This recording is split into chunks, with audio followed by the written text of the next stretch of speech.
CCTV et nous sommes kiosque. Fatih et VK, les cartons pleins hier, pas photo, pas match. On va revenir sur l'arrivée et l'accord. Qui dit l'accord entre Félix Tshisekedi et Vital Kamerhe. Ça sera peut-être le deuxième thème de votre magazine. Levée de la grève, là on suspend donc la grève à l'université de Kinshasa. Les étudiants sont donc censés reprendre le cours aujourd'hui. Les sessions de la deuxième, d'ailleurs à l'UNIKIN, les délibés de la deuxième, peut-être pour penser à la rentrée effective pour l'année académique 2018 et 2019. La campagne électorale, on va en parler dans la ville de Kinshasa, tout comme à l'intérieur du pays. À part les trois candidats, notamment Fatih, tout comme Fayoulou et, comment il s'appelle, du FCC, M. Emmanuel Ramazani Chadari, on ne voit plus les autres candidats présidents. Les autres, on ne les voit plus, on ne les voit pas. Les candidats députés, quelles sont les chances de l'UDPS, quelles sont les chances du PPRD à pouvoir gérer encore la ville de Kinshasa? C'est la question du jour. Fayoulou qui a déballé son équipe de campagne, à sa tête Pierre Lumbi au Congo, suivi de F. Bazaïba Massoudi, mais aussi on attend la présentation du programme de Fayoulou qui interviendra, si pas aujourd'hui, donc demain. Clin d'œil à tous les confrères qui sont candidats. Nous pensons à vous particulièrement, à Christelle Wanga de la circonscription de la Founa, la seule dame de la presse que nous soutenons sur ce plateau de kiosque. Allez, il est avec nous sur ce plateau, Gabi Kouba Bekanga. Gabi, bonjour. Bonjour Serge. Bienvenue à vous. Hein. Merci beaucoup. On a raté l'émission d'hier. Oui, mais hier j'ai raté l'émission à cause des inondations. Pour sortir de la maison et arriver sur le boulevard, c'était tout un problème. Pourtant, je suis véhiculé et ça fait partie du bilan. On va en parler. Les gens qui viennent solliciter nos voix, aujourd'hui, ils n'ont qu'à voir ce qu'ils ont réalisé pendant plusieurs années pour nous demander la continuité du système. Allez, un clin d'œil à Peter Tchani. Oui, Peter Tchani, c'est vrai, il tient. Je ne l'ai pas encore vu depuis qu'il traversait cette dure épreuve. Mais les combats ne sont pas seulement physiques. Je suis de cœur avec lui. On se bat également sur d'autres fronts. Et je pense que la victoire est certaine pour lui. Il a un moral toujours très haut. J'aurais bien voulu être avec lui sur ces plateaux, comme toujours, pendant cette période de campagne électorale. Malheureusement, bon, c'est un incident de parcours, mais nous sommes d'accord avec lui. Quand on prolonge la détention, c'est-à-dire le parquet est en train de mener des enquêtes, hein, alors certainement que l'affaire sera fixée devant le tribunal et que le procès aura finalement un jour et ça va éclater la vérité au grand jour sur cette question de disparition miraculeuse d'importantes sommes d'argent chez le Premier ministre avec son fils Blanchard Tchibala. Ah oui, c'est ça la démarche. C'est le procès. Hein, oui, mais pourquoi avoir d'abord emprisonné Peter Tchani avant de mener les enquêtes? Parce qu'on aurait dû également mener les enquêtes. C'est ce qu'on appelle par exemple dénonciation par voie des faits. Peter Tchani l'a fait à travers un média, mais on vous donne des informations, on vous donne des pistes, des informations. Pourquoi on n'a pas enquêté par exemple? Comment une bagatelle somme peut se trouver dans la maison d'un officiel? Est-ce que ça ne viole pas les dispositions légales de la République démocratique du Congo? Ça vient d'où? Parce qu'on connaît la maison du Premier ministre n'est pas une banque, ce n'est pas non plus une caisse de l'État. Ni une institution de ce n'est pas non plus une institution, c'est une maison qui appartient à un individu, mais c'est déplorable. Malheureusement, pendant cette période de campagne également, on aurait dû enquêter sur les moyens utilisés par la plupart de nos candidats. Mais le Congo, c'est le seul pays au monde où tu peux devenir riche sans que personne te pose la question sur l'origine de la fortune. Et on est en face des blanchiments. Pourtant, il existe des lois contre les blanchiments des capitaux, il existe des conseillers, par exemple, à la présidence de la République, contre la corruption et contre les blanchiments des capitaux. Il existe également des institutions de la République qui sont censées combattre ces mauvaises pratiques. Malheureusement, on a l'impression que ceux qui sont censés combattre ces pratiques malsaines, ce sont eux qui les entretiennent. Un mot de soutien aux confrères candidats, Eliezer, Mike Mukebai. Oui, je les vois. Ah oui, honnêtement, j'aurais voulu être avec mes confrères parce qu'on a encore beaucoup à faire. Quelqu'un comme Mike Mukebai, par exemple, j'ai beaucoup d'admiration pour lui. Mais je suis, en tant que... Je comprends leur position. Ils sont révoltés parce que lorsqu'ils regardent les fonctionnements de nos institutions, avec une overdose de la médiocrité, ils sont révoltés. Ils disent, mais pourquoi pas nous? Donc, faisons un peu mieux. Mais moi, quand je regarde dans la confrérie, je dis, mais un homme comme Mike, j'aurais voulu être avec lui pendant toute ma vie dans la profession, parce que c'est un journaliste aguerri qui connaît mieux le métier. Des gens comme Eliezer, que vous citez, un homme comme le philosophe journaliste Owondje, Pascal, Doudou Montiri, Christelle Wanga, Safou et tous les autres. Bon, mais ils ont choisi cette voie. Bonne chance à eux, c'est aussi une façon de servir la République. Et nous sommes toujours là, en train de servir la République à notre manière. Merci beaucoup, Déborah Moussaou, Kalamou 56. Clin d'œil à vous, chère Déborah. Nous vous aimons beaucoup et nous vous soutenons également. Christian Bossembe. Bonjour Christian. Salut Serge. Maman. On y est. Ah ok, très content. Très bien. D'abord un clin d'œil à Peter, deuxième clin d'œil à l'archevêque de Kinshasa, Fridolin Ambongo Bessungu, et enfin un clin d'œil à celle ou à celui que vous soutenez comme candidat. Je pense à Peter, ça me fait très mal, mais je dis toujours, comme quelqu'un disait, dans une république de menteurs, dans une république de codataires, les hommes honnêtes se trouvent en prison. Dans une république où le mensonge est devenu le moyen de dire, le moyen d'expression, alors les hommes véridiques doivent se retrouver en prison. Allez, et Peter, il est injustement là-bas, mais sa conscience est libre et sa conscience continue à travailler. Ils ne peuvent pas éteindre, ils ne peuvent pas s'attaquer à toute une profession à travers Peter. Donc Peter, je te soutiens, continue à garder de toutes les façons. On a connu mieux que cela et ça ira, ça va passer un jour. Alors, Platon dit aussi que il ne faut pas laisser la justice entre les mains des petits-enfants. Ils n'ont pas encore connu l'injustice. La jeunesse dont Platon parle, c'est la jeunesse d'esprit que beaucoup de nos magistrats font part aujourd'hui. Vous êtes magistrat. C'est seulement au pays, au Congo, où un homme politique fait peur à un magistrat. Je vis Trump trembler devant des magistrats.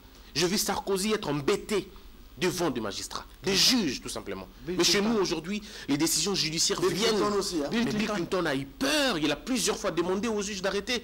Mais ici au Congo, les juges sont en train de suivre les implications de justice. Alors on ne sait plus, est-ce qu'un verdict c'est une décision judiciaire ou une décision politique? Alors on ne sait plus. C'est vrai que pour les candidatures, je me dirais que je dis toujours aux gens, Serge, on ne fait pas la politique par frustration. On ne fait pas la politique parce qu'on est en colère. Ah non, on fait la politique par appel. On doit avoir cet appel au fond de soi. Parce que tout le monde ne peut pas faire la politique. J'ai comme l'impression que tout le monde est candidat. Retenez, nous avons 36 personnes qui veulent un siège à l'Assemblée nationale. 36 personnes. Justement parce que le régime... Attendez, les responsables d'une agence de banque travaillant aussi pour une dans une ville métropolitaine, une capitale ici à Kinshasa. C'est le numéro 1 à banque.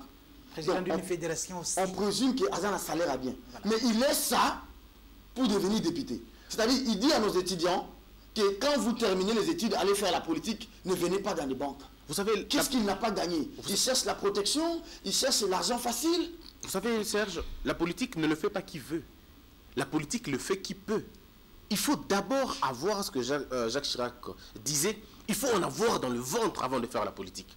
Mais beaucoup font la politique parce qu'ils veulent une couverture. Ils ne paieront plus d'impôts, ils ne paieront plus de taxes, ainsi de suite. Je soutiens tous ceux qui sont portés par l'ambition de notre République. Christelle, c'est une amie, je vais la recevoir certainement demain. Et je soutiens tous ceux-là qui sont candidats, mais je pense simplement que voter, le mandat prend 1800 jours, le mandat. Mais pour voter, ça ne nous prend pas une heure. Donc, quand on va voter, ayons pas les tripes, mais la connaissance pour le faire. Merci beaucoup. Vous n'avez pas voulu faire un clin d'œil à Monseigneur Ambongo Fridolin? Oui, Monseigneur, oui, merci Serge de le dire. Je suis très d'accord avec ce que le Monseigneur a fait. Et je le salue d'ailleurs pour son arrivée. Mais il faut que je dise à Monseigneur, il faut que je lui fasse comprendre que la neutralité est une complicité. Voilà. Il ne doit pas être neutre. L'Église ne doit pas être neutre. Jean-Baptiste n'était pas neutre. Daniel n'était pas neutre. Jésus lui-même n'était pas neutre. Donc on ne vient pas nous dire ici que l'église doit être au milieu du village. Une église au milieu du village est une église complice. L'église doit être du côté de la vérité, du côté de ceux-là qui sont opprimés, simplement parce qu'ils disent oui. Une église neutre, c'est une église fausse. Et il a dit d'ailleurs, il défendrait les faibles. Et il a cité même les critères de ces faibles-là. C'est lui. Le faible, c'est qui? C'est l'opprimé. Le pauvre, c'est qui? C'est celui qui ne sait pas se nourrir. David, vous aurez la parole tout à l'heure. Je m'en vais lire les grands titres de journaux aux téléspectateurs. Kinshasa, un accueil monstre pour Fachi et Caméré. Autopsie de l'accord UDPS-INC. Tshisekedi renonce aux finances, à la défense, à la justice. Alors, question du journal, que vaudrait en effet une présidence de la République sans la maîtrise du secteur régalien, s'interroge un analyste dans une tribune relayée par Forum des As. Autre sujet, je crois, c'est la même actualité, hein, de Genève à Nairobi. Félix Tshisekedi, accession ou piège, il demande la prospérité. Face à l'enjeu crucial de tout le danger, maintenant l'apocalypse s'annonce, écrit Elima News. Emmanuel Chadari électrise Lubumbashi. Je vais terminer par les vrais, un mot d'Iraker. Directeur de campagne de Félix Tshisekedi, jusqu'où ira de Vital Caméré. On peut d'abord commencer par la levée de la grève, hein, suspension ou levée de la grève à l'UNIKIN. Vous avez 3 minutes pour ça. Oui, on a suspendu la grève à l'université de Kinshasa. Les revendications des professeurs ont trouvé des réponses partielles, mais pas des réponses définitives. Il y a plusieurs revendications, notamment l'harmonisation du taux, les élections, par exemple, des membres des comités de gestion des universités et instituts supérieurs. Mais sur cette question, ils n'ont pas trouvé des réponses. Mais ils vont reprendre les enseignements. D'abord, il faut terminer avec la première session de l'année passée, pendant que l'année académique 2018-2019 a été lancée avec les pompes par le ministre Mikaï. Donc, l'université de Kinshasa est grandement en retard parce qu'il faut organiser la deuxième session, il faut procéder à la proclamation des résultats et il faudra démarrer avec les enseignements, avec cette période de la campagne électorale. Donc, il y aura peut-être les vacances de Noël, mais à l'université de Kinshasa, les professeurs qui sont candidats, ils seront plus en campagne. L'année académique n'a jamais été respectée à l'université de Kinshasa, donc ça fait plusieurs années et puis ça fait en tout cas des ordres. Mais je sais qu'on a trouvé des réponses partielles au problème. Cela veut dire que la tension couvre encore et les enseignants reviendront toujours. Je l'ai dit ici qu'ils ne trouveront pas de réponses à leurs revendications parce que pendant cette période, ceux qui nous gèrent sont plus préoccupés par leur survie politique que par le devenir de la nation. Christian Bossembe, il aurait fallu qu'il y ait eu 2 morts, il aurait fallu qu'il y ait un sainte meure pour que les gouvernements attendent raison. C'est comme il aurait fallu que Deschad meure, comment il s'appelle, Roussi Timanga meure pour que Chadar soit désigné dauphin. Serge, je dois dire aux gens aujourd'hui, et je dois répondre à la question pour savoir que dans un pays, on ne doit pas supprimer, je dirais, pardon, supprimer de grèves ou ainsi de suite, on doit les éliminer carrément. Dans une république, on ne peut pas entendre le son d'une grève dans une université. Les gilets jaunes manifestent. Est-ce que l'on sait? Non, mais ils ne sont pas des universitaires. C'est pas l'université là-bas. Ça, c'est la rue, c'est autre chose.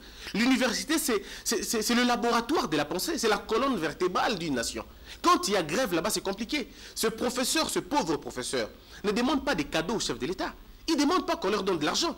Ils demandent simplement qu'on arrange leurs conditions de vie et conditions de donner cours.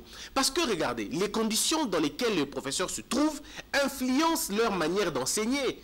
Un professeur qui n'est pas nourri, un professeur qui n'est pas bien entretenu, un professeur qui a un regard sur la politique, qui veut tout faire pour quitter l'université pour aller faire la politique. Mais pour menacer ces choses, pour arrêter ça, il faut quoi? Il faut le mettre dans les conditions qu'il faut. Je ne vois pas quelle est la logique, dans quel pays sérieux un ministre est mieux payé qu'un professeur. Dans aucun pays du monde. Voilà. Je ne connais pas un seul pays dans le monde où un député touche mieux qu'un professeur. Je ne connais pas. Je ne connais pas un seul pays dans le monde où un professeur a envie de devenir professeur, va devenir ministre. Nous sommes aux États-Unis. Obama est élu président. C'est son département de droit qui envoie une notification pour dire, messieurs, nous vous remercions. Vous n'enseignerez plus le droit constitutionnel à l'Université de Columbia. Parce que maintenant, vous êtes président de la République. Et on fait comme ça avec beaucoup d'autres autorités. Mais chez nous, ce n'est pas le cas. Ce professeur, le pauvre monsieur, on les traite comme s'ils étaient des bons à rien. On pense comme si c'était des petits garçons de course. Et même aussi comprennent ça. Parce qu'eux-mêmes ont soutenu Chadari ici. Saint Thomas d'Aquin disait, le manque du minimum de bien-être empêche à l'homme de pratiquer la vertu. Serge, je vais te dire une chose. Comment on fait pour être président d'une république quand son université ne fait que perdre le point dans le classement officiel? Aujourd'hui, l'UNIKIN ne se compte même pas parmi les 500 universités dans le monde. Pas parmi les 200 d'Afrique. Mais je me pose une question. L'UNILU était 236e. Mais l'UNILU est parti, est écarté aujourd'hui. Mais comment vous êtes chef de l'État et votre université perd la place? Parce que le rapport de Shanghai, dit que le professeur congolais ne publie rien que la politique. Rien que la politique. Il ne publie pas sur la forêt. Il ne publie pas sur le zoo, il ne publie pas sur la délinquance juvénile, il n'y a aucune, tout est centré au niveau de la politique. Voilà pourquoi je dis que la politique... Il aurait fallu qu'il y ait mort d'homme dans ces sites universitaires pour que l'État attende raison. Nous sommes à la 27e mort. 27e mort depuis 17 ans. Merci. On doit faire ce bilan-là. Le problème, c'est que l'université de Kinshasa se meurt. Et l'université, de façon générale, se meurt. Aujourd'hui, Serge, toi et moi, on peut s'entendre. On ouvre une université à Ngaba. Et on nous mettons toutes les facultés. Dans tout cela, c'est compliqué. Le problème aujourd'hui, c'est que les professeurs ont une sorte de double tutelle. Hein. Oui. D'une part, il y a les parents, via les étudiants. D'autre part, c'est l'État congolais, le gouvernement. Oui. De tous les 21 candidats, que Sadari ou Fayoulou, je ne sais pas moi, Félix, aucun ne propose la suppression de cette pratique. Non, personne ne l'a proposé, ça sera peut-être que dans les programmes du gouvernement, mais lorsque je regarde, et Christian l'a évoqué ici, Platon disait que le philosophe devrait s'éloigner de la politique. Le philosophe, ce n'est pas celui qui a une thèse en philosophie, c'est le sage, c'est le savant, c'est le penseur, et le penseur, c'est l'enseignant. Et comme il disait aussi Socrate, si vous n'avez pas un minimum pour la survie, la vertu est difficile pour l'avoir. Oui, mais qu'est-ce que ça veut dire? Oui, effectivement, mais regardez les conditions dans lesquelles fonctionne l'université congolaise en général. En réalité, il n'existe plus une université au Congo. C'est plutôt, tout ce que vous voyez là, ce sont des sites archéologiques. Regardez l'université de Kinshasa. Elle ressemble à quoi? Donc, vous avez des érosions partout, il n'y a même pas de laboratoire. Dans une université où vous n'avez même pas une salle informatique, les laboratoires, par exemple, dans les facultés des sciences et médecine, c'est tantôt la coopération technique. Allez, moi, je me rappelle qu'on était à 1000 dans un étudiant, dans un auditoire, et nous sommes passés à 1000, on était des savants, nous tous. Voilà. Personne n'a échoué, personne n'a été recalé. Ceux qui veulent, par exemple, ceux qui vous disent qu'on va trouver des solutions aux problèmes, vous savez qu'actuellement, si vous allez au ministère de l'Issue, l'agrément pour votre université, ça s'achète comme vous achetez votre cravate à l'immeuble Boutou. Merci beaucoup.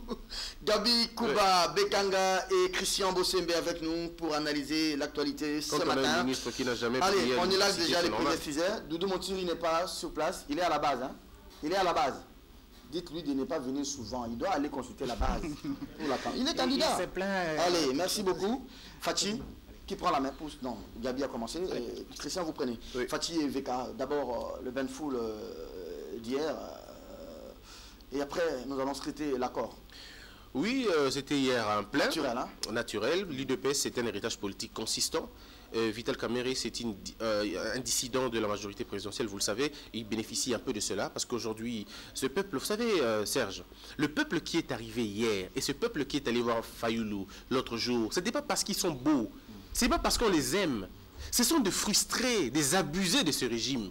Des gens qui voient en eux une sorte d'espoir, une lueur d'espoir. Ils disent, nous avons été préjudiciés, maltraités, malmenés par ceux-là. Maintenant, allons-y suivre les autres. Mais malheureusement, ce peuple abusé par le régime est trahi par l'opposition, abandonné par la communauté internationale et finalement humilié à travers l'humanité. Et c'est là le problème. Moi, je me suis posé hier la question. Quand j'ai vu Fachi et Vital sur une voiture, je me suis posé la question. Est-ce qu'ils interprètent cette foule? Est-ce qu'ils comprennent exactement ce que c'est? Comment voulez-vous qu'un monsieur qui quitte sa femme et ses enfants, qu'il aille sous la pluie vous accueillir? C'est parce qu'il vous aime, vous pensez que c'est la base. Ça, ce n'est pas la base. Ça transcende la logique de la base. C'est la peur. C'est la peur de l'avenir. Ce sont des gens qui se disent, je suis allé je m'approche à ma mort. Quelle va devenir ma retraite? Mes enfants resteront dans quel type de pays? C'est là le questionnement de ces gens-là. Et même quand ils étaient en train de sourire, ce n'était pas par amour. Ils étaient en train de dire, Seigneur, est-ce que tu ne peux pas rentrer dans le cœur de ces gens pour qu'ils comprennent que la population n'est pas une marchandise, mais ce sont des gens que nous devons finalement prendre leurs déshydratats en considération. Donc, malheureusement, ils étaient tous souriants, en train de croire qu'ils avaient fait un carton plein, et aujourd'hui, dans les journaux, c'est de ça qu'on parle. On parle du plein, et ils sont contents du plein. J'ai même entendu une autorité de l'UDPS parler de cela. J'aurais bien voulu l'appeler pour lui dire que l'âme de la République te pardonne. Vous ne pouvez pas marchander ce plein-là. Ce n'est pas un plaisir. Ce sont les gens qui souffrent. Non, mais c'est ça la base. Non, la base, comme disait quelqu'un, don't auquel. Non, vous savez, moi je crois humblement que... Il ne faut pas sous ça, les enfants, on ne dit pas la base, don't auquel.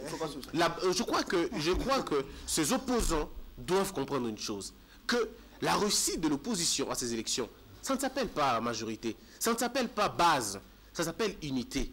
Une opposition déchirée est une opposition qui va perdre. Une opposition unie, ça marchera. Mais il y a un grand problème. C'est que qui doit suivre qui? Je suis en train de faire un sondage dans ma chaîne à la radio. De qui entre Fayoulou et Fachi devra laisser la place à l'autre. Mais aujourd'hui, je peux dire librement que 77% des gens sont pour que Félix laisse pour Fachi, pardon, pour Fayoulou. Mais la grande question demeure. Si Fachi accepte de suivre Fayoulou, c'est pour aller où? C'est pour faire quoi? Je vais revenir à vous. Aller aux élections ou boycotter? Commentons d'abord l'accueil. Hein. Tout feu, tout flamme, hein, Fachi et Veka. Bon, avant même de prendre en second lieu l'accord. Ah oui, les deux, on sait que Kinshasa, c'est un terrain naturellement acquis à l'opposition et à l'UDPS. Et Kamerhe, non seulement qu'il est dissident, de la majorité présidentielle. C'est un grand mobilisateur, on connaît sa capacité à mobiliser et on sait ce qu'il a fait dans le passé avec ses ex-amis de la majorité. Donc sur ce point-là, il n'y a pas de débat. Mais là où je suis un peu dubitatif, est-ce que cette foule, parce que tout le monde peut faire la foule, même Chadari aussi a fait la foule au stade du Vermeil, mais est-ce que les gens étaient contents avec tout ce qu'il a présenté ou bien avec sa gestion? Chacun a sa pendant foule, des c'est années. ça. Il est fait aujourd'hui à Lubumbashi. Mais quand vous regardez Lubumbashi, Likasi, Koulouzi, Kambouvi, tout ce que... Parce que l'âme, par exemple, du Katanga, depuis des années, c'est le secteur minier. Les gens sont-ils contents avec la gestion du système actuel? Point d'interrogation. Fayoulou aussi a fait ses foules, tout ça avec Mouzitou et tous les autres. Je veux très bien, mais c'est lui qui fait les foules. Est-ce que quand vous prenez, quand vous faites ces foules-là, c'est pour autant que vous avez pris le pouvoir? Il faut aller au-delà, par exemple. Il faut capitaliser. Il faut capitaliser. Ces cris de joie que vous entendez, en réalité, ce ne sont pas des cris de joie, ce sont des cris de détresse, des gens qui estiment qu'ils ont été exclus de la gestion du pays. Ce sont presque ce que Franck Fanon a appelé à l'époque les damnés de la terre, que ce sont des Congolais. Donc ces gens qui estiment que tentons une autre aventure. Mais quand je regarde, par exemple, on est en train de rater, par exemple, une belle page d'histoire. Si l'opposition était unis. C'est vrai qu'il y a un certain mythe, certains disent que c'est un mythe, les autres disent que c'est une réalité, avec une opposition divisée qui perd. Mais il y a des exemples, légion à travers le monde, qui prouvent qu'avec une opposition aussi en ordre dispersé, on peut remporter avec deux les grands élections. Candidats, Parce que la le dernier mot, voilà, nous le dit. vous avez par exemple le Nigeria, vous aviez par exemple le cas du Ghana, vous avez le cas du Sénégal, vous avez le cas du Brésil, vous avez des exemples légion à travers le monde. Faut-il la même vie? Faut-il la même vie? Parce que la question aujourd'hui, la réponse est entre les mains des électeurs. Voulez-vous ou non le changement ou bien la continuité? Alors, si les gens estiment qu'ils sont contents avec leur sort, vote pour ou contre la continuité. C'est ça, c'est un peu une sorte de référendum. Êtes-vous pour ou contre? Parce que les autres ont prouvé de quoi ils sont capables. Mais de l'autre côté, vous pouvez être vendeur d'illusions, mais c'est parce que vous n'avez jamais géré. Voilà le sens même du slogan de Félix Tshisekedi. Il dit « Maboko Pembe ». Et les gens croient en lui en disant « Oui, ceux qui nous présentent tel projet, tel projet, tel projet. » Congo émergent. Mais Congo émergent, d'abord. Qu'est-ce qu'on appelle Congo émergent? On y reviendra peut-être un peu plus tard. De société, hein. Voilà.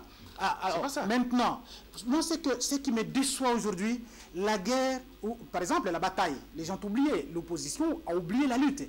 La lutte ne devrait pas être entre deux camps de l'opposition, les camps de Fayoulou et les camps de Tshisekedi. La lutte devrait être plutôt entre l'opposition et ceux qui cherchent à conserver le pouvoir. Malheureusement, il y a une certaine diversion qu'on a inoculée dans les esprits du citoyen moyen et il y a même des messages à caractère communautaire. Mais je me pose la question si pendant cette période électorale, la justice ne peut pas faire son travail pour ces gens qui distillent ces messages de haine à travers telle ou telle communauté. Là, je suis un peu perdu quand je vois cette scène. Donc si je vous comprends, je me permets un peu, avec toute modestie, de vous résumer. Oui. Vous aimeriez que les tirs de Fayoulou et les tirs de Fachi soient dirigés vers les programmes, vers les bilans des Chadari.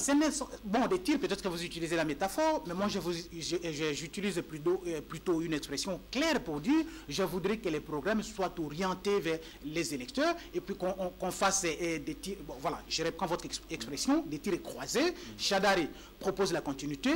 Vous proposez la rupture et c'est l'électorat qui a le dernier mot. Non, donc c'est une sorte de référendum. Deux programmes de la République. Malheureusement, on assiste à une sorte de kermesse d'intérêts divergents au sein de l'opposition. Le problème, pas en réalité. Alors l'accord, on peut parler accord. Hein? Oui, vous allez récupérer. Mais déjà, abordons l'accord. Il est dit, selon Forum des As ce matin, Fachi, Premier ministre, Fachi, président de la République, aussitôt président, Vital, Premier ministre, l'INC, Fachi renoncerait aux finances, à la défense, à la justice et à la Banque centrale. C'est dans un état dictatorial qu'on pense que, ou dans un état dictatorial ou dans un état en train de se rechercher, que l'on croit que le ministère de la Défense est un ministère de souveraineté principale. Non, dans un État comme le nôtre, le ministère de souveraineté, c'est le ministère des Affaires sociales. Quel ministre a dit ici que c'était le ministère des femmes?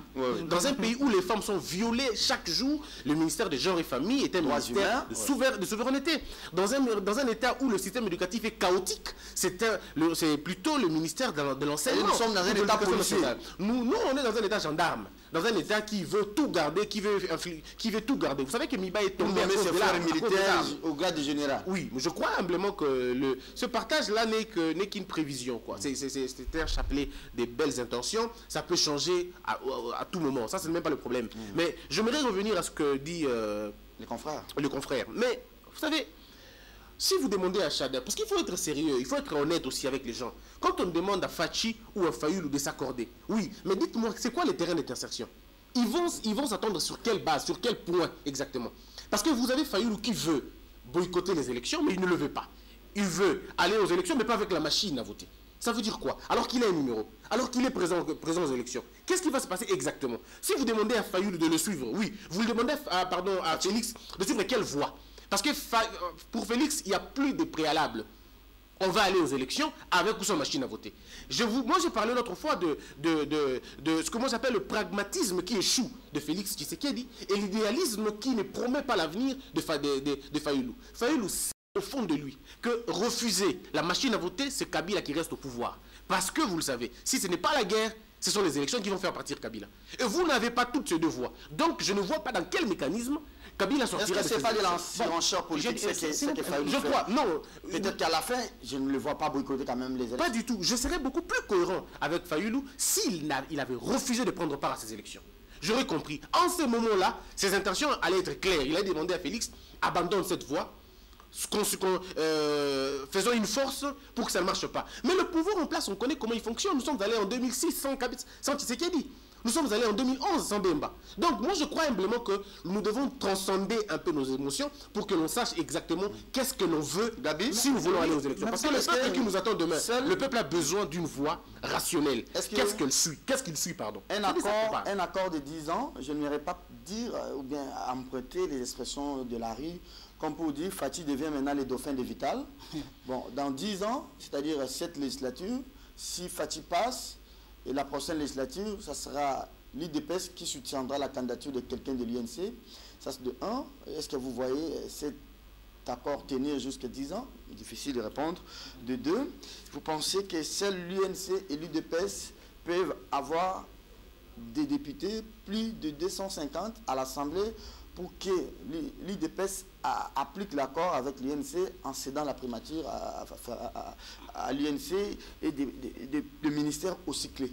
Dans les contextes actuels, il est difficile qu'un parti politique ou bien deux partis politiques gagnent les élections sur l'ensemble du territoire national. Il faut un jeu d'alliance.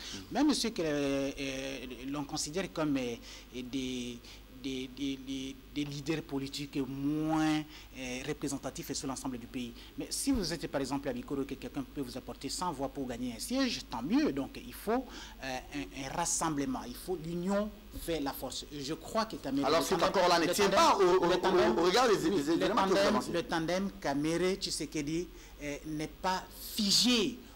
On laisse toujours des fenêtres d'ouverture. Malheureusement, comme l'a dit Christian, on est dans une sorte de dilemme. Mais Fayoulou, il faut jouer à la transparence. Quand vous avez dit, sans la machine à voter, s'il a la possibilité de changer la position de la CENI et du gouvernement de la République, qui pour le retrait de la machine à voter pour l'organisation des élections le 23 décembre, à ce moment-là, oui, il aura réellement gagné. Mais s'il est dans la logique du boycott, cela veut dire pour accepter la machine en dernier mi-temps. Cela veut dire quoi? On est dans une sorte d'hypocrisie s'il participe à l'élection présidentielle le 23 décembre, parce qu'il a nommé même un état-major pour sa campagne électorale. Ouais. Mais il sait pertinemment que la machine jusque-là n'est pas encore retirée. Mais pourquoi il nomme cet état-major? Est-ce que c'est une diversion? C'est-à-dire qu'ici, il fait la pression, mais de l'autre côté, il garde sa position. Oui, il garde sa position. Mais il sait. Mais entre-temps, vous voyez, il y a des gens... On met un peu les électeurs en fonction des difficultés. Et en acceptant le cercle de l'opposition, c'est précis. Vous avez aujourd'hui des électeurs flottants. Où allons-nous? C'est lui qui nous demande de boycotter la machine à voter pour participer aux élections, mais est-ce qu'il n'accorde pas la survie au régime des candidats? Parce que le schéma schéma, par exemple, d'une transition sans Kabila, aujourd'hui, c'est une utopie, c'est une illusion.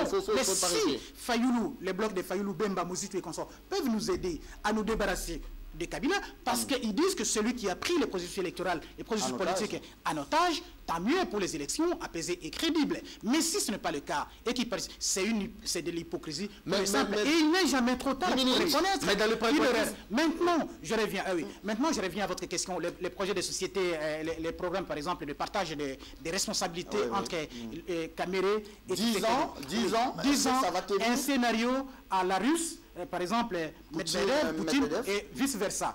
Ah oui, je comprends. Kabila a roulé les palous, Kabila a roulé les palous. Ah oui, il faut faire... Est-ce qu'ils ont demandé la base d'abord? Oui. La base a accepté cet accord de 10 ans. La base, la préoccupation de la base, c'est d'abord l'alternance. Mais pas l'alternance, on va voir la suite après.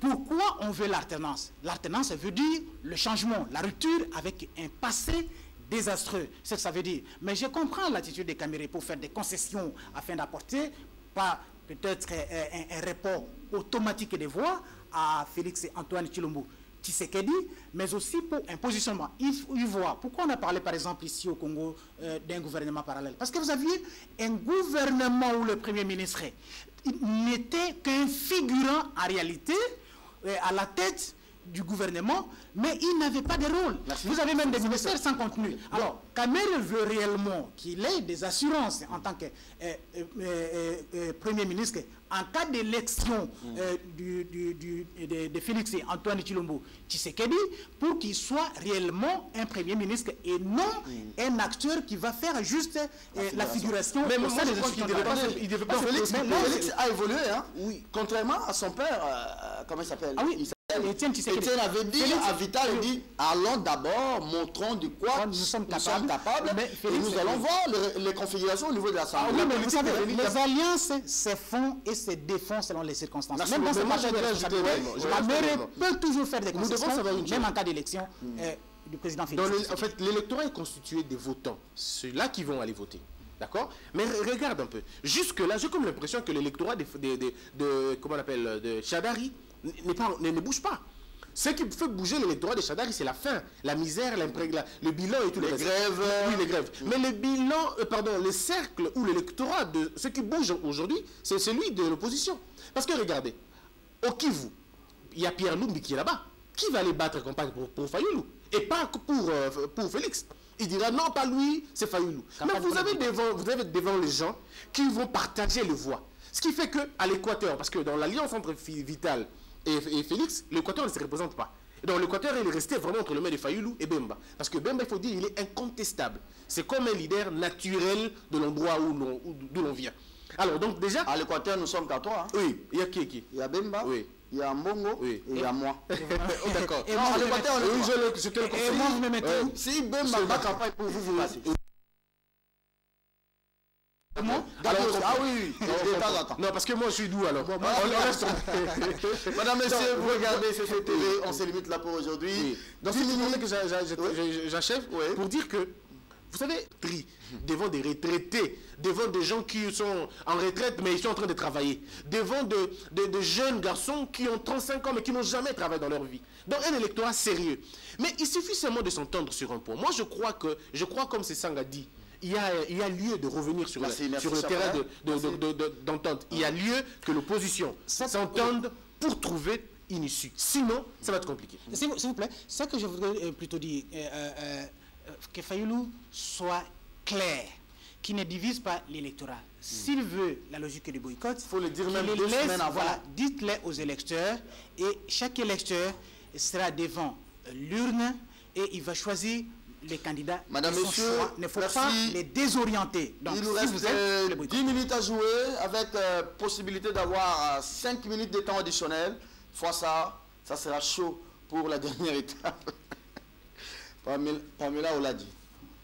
Il faut aller à la base. Ce n'est pas Kiosque qui battra campagne pour vous. Il faut aller voir les peuples et parler avec les peuples. Vous pensez que quand on cite votre nom à la télé, vous allez passer c'est comme Chadar, même si je suis le nom de Chadar, il dit qui vous dit qu'il sera élu. Orange j'ai déjà à Kinshasa. Allez, dernier virage.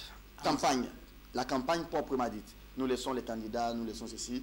Nous parlons profil des candidats, Oui. nous parlons bilan, nous parlons aussi alternative, pas alternance, Oui. alternative. Première question, Gabi. Quel est, à votre avis, comme journaliste pendant 12 ans, Ça fait 13 ans. le PPRD Oui. a géré cette ville de Kinshasa. Oui. Un bon bilan de la gestion du PPRD sur lequel les candidats PPRD peuvent bondir et dire aux Kinois de leur accorder un autre mandat. Mais c'est parce que vous posez la question, vous réduisez la campagne électorale d'abord à la ville de Kinshasa qui nous concerne. Commençons par le premier citoyen de la ville de Kinshasa, André Kimbuta Yango. Léo Sommet. Voilà. Battu en 2006 lors des élections législatives, élu gouverneur, grâce aussi à la voix des Fayoulou qui appartenait à l'alliance du MLC, qui était en alliance avec le MLC, et élu gouverneur, élu député national pour la circonscription électorale de Tchangou en 2011. Aujourd'hui, il est candidat. Allez, parce que vous posez la question du bilan, regardez derrière l'hôtel de ville. Même avec votre limousine, vous ne pouvez pas rouler. Mais alors, si déjà à l'hôtel de ville, les chaussées sont impraticables, alors, à 100 fils sur l'avenue Matankoumou, là où il a été élu, sa circonscription, parce qu'il habitait aussi Mapela, il avait déployé même les engins sur la route de Mapela, parce qu'il a eu une maison de l'autre côté. Il s'était installé en 2011 là-bas, en disant qu'il était Mwana Tchangou. Ah oui, on les concède. Mais vous êtes gouverneur de la ville. Parce que la polémique aujourd'hui, il existe une distinction entre les routes d'intérêt national et puis les routes d'intérêt provincial. Mais Mapela, Matankoumou, c'est quoi l'intérêt national, c'est quoi l'intérêt provincial? Non, je ne vous ai pas demandé de nous donner des éléments qui ne vont pas favoriser l'électorat PPRD. Donnez-nous ne fût-ce qu'un bilan positif de la gestion du PPRD. Mais le bilan positif, il est visible. Vous payez, vous et moi, payons la vignette. Vous n'avez qu'à regarder. Non seulement là-bas, allez sur l'avenue Lenguessa, si vous pouvez passer. Oh, il a plu hier. Ça, ce sont des éléments qui vont desservir le PPRD. Ce n'est pas j'ai besoin des éléments qui vont aider. Mais c'est parce que... Bon, attendez, moi je suis le candidat du PPRD, s'il vous plaît. Oui. Je suis le candidat du PPRD. Je m'appelle Mova Sakani. Ah oui. Je viens devant l'électorat d'Ngalema. Ah oui. Qu'est-ce que je peux montrer à l'électorat d'Ngalema comme bilan positif du PPRD? Laissez-moi poursuivre, Serge. Mais vous savez, Mova est ministre de l'Intérieur et Sécurité. Mais regardez, Koulouna, dans tous nos quartiers. Oh. Mais maintenant, tu es ministre de l'Intérieur, en charge de la sécurité des personnes et des biens.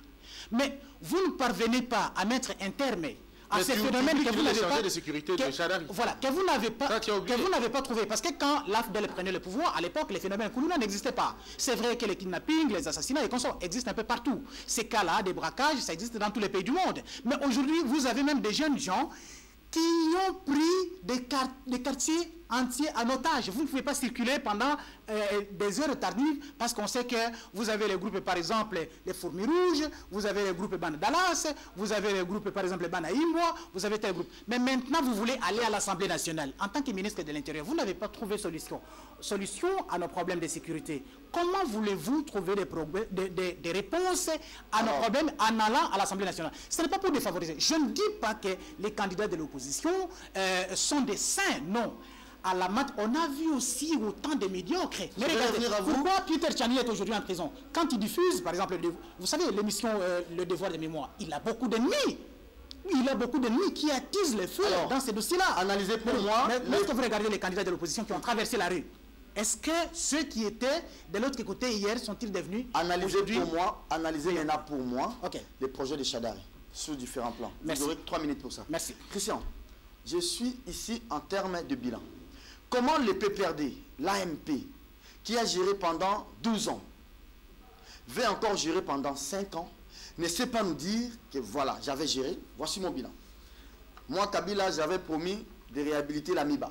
Voici ce que j'ai fait pour l'AMIBA. Moi, Kabila, qui choisit aujourd'hui Chadari comme dauphin, j'ai trouvé l'électricité à tel, voici ce que j'ai fait. Moi, Kimbuta, j'étais gouverneur de la ville pendant 11 ans. J'ai construit des logements sociaux pour les démunis. Donnez-nous encore ces pouvoirs, nous allons en construire autant. Moi, Kimbuta, gouverneur, j'ai trouvé la ville avec telle érosion. J'ai combattu telle érosion. Moi, Kimbuta, j'ai trouvé l'avenir Lenguessa à mauvais état. Voilà, je laisse maintenant l'avenir Lenguessa. J'ai trouvé le boulevard du 30 juin à 2 bandes, aller-retour 4. J'en ai fait 4. J'ai trouvé l'avenir est-ce qu'il n'y a pas un bilan pour permettre aussi aux Kinois de voter par rapport à ça? De deux, est-ce que les Kinois vont voter par rapport au bilan? D'abord, le régime en place n'a pas travaillé dans le but d'aider la population. Le régime en place a travaillé dans le but de conserver aussi longtemps son pouvoir. C'était deux objectifs différents. Et dans ce régime, dans cet objectif-là, ils ont réussi quand même à faire 17 ans. Bravo à eux, c'est un bon bilan de conservation du pouvoir contre les lois de la République. Bon bilan. Mais le problème maintenant au niveau de le problème de la société, nous allons retenir que le régime en place a institutionnalisé le système d'enrichissement personnel, la prédation des ressources naturelles, la dilapidation de toutes les chances des autres, la confiscation même de l'espoir des gens. Ça, c'est ce que le régime, on retiendra de ce régime. On retiendra encore de ce régime la protection des criminels en cravate, des criminels économiques, où on comprendra encore que les prisons n'ont été ouvertes que pour ceux-là qui ont dit non, et pour ceux-là qui ont dit non, mais pas pour ceux-là qui ont volé. Il faudrait dire aussi que ce régime nous a placé un régime d'idiocratie carrément. Parce qu'on a manqué la géniocratie, on a manqué. Et nous avons été gérés par des gens comme ça, malheureusement. Alors, la campagne va travailler sur quel terrain? Je dois dire ici que celle qui bat la campagne de l'opposition, vous savez c'est qui? C'est la misère du peuple congolais. Voilà. Ça dit la misère bat la campagne pour l'opposition. Est-ce que ces Congolais... Même les vendeurs... Non, maintenant les Congolais ne comprennent pas. Les Congolais, ils sont à un moment donné déçus. On nous donne 3000, il est là. Oh. Non, nous avons aussi des... Moi, j'aimerais parler un peu de l'UDPS qui est un parti, un vieux parti. 36 ans dans la contestation. Quand est-ce que vous apprendrez à gérer? Voilà pourquoi tous ceux qui sortent de l'UDPS, quand ils sont débauchés dans les systèmes ou au gouvernement, leur manière de travailler est catastrophique. Parce que ces gens ont passé toute leur vie dans la contestation en disant non, non, non, non. Maintenant qu'on vous donne le temps de gérer, ils ne savent pas gérer. Donc selon parce vous, qu'il y a une différence entre Kimbouta n'a pas un bilan, vous pensez?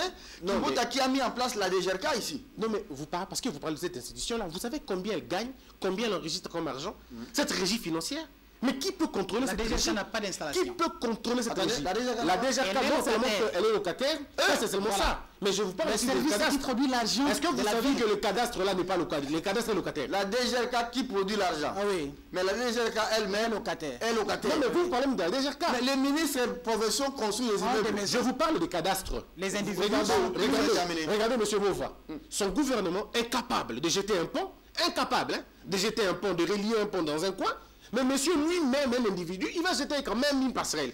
Et il est très calme, il se prend une photo. Je me pose la question, où avons-nous laissé, ne serait-ce que la conscience là? Mais est-ce que comment on peut avoir un régime où les gens sont plus riches?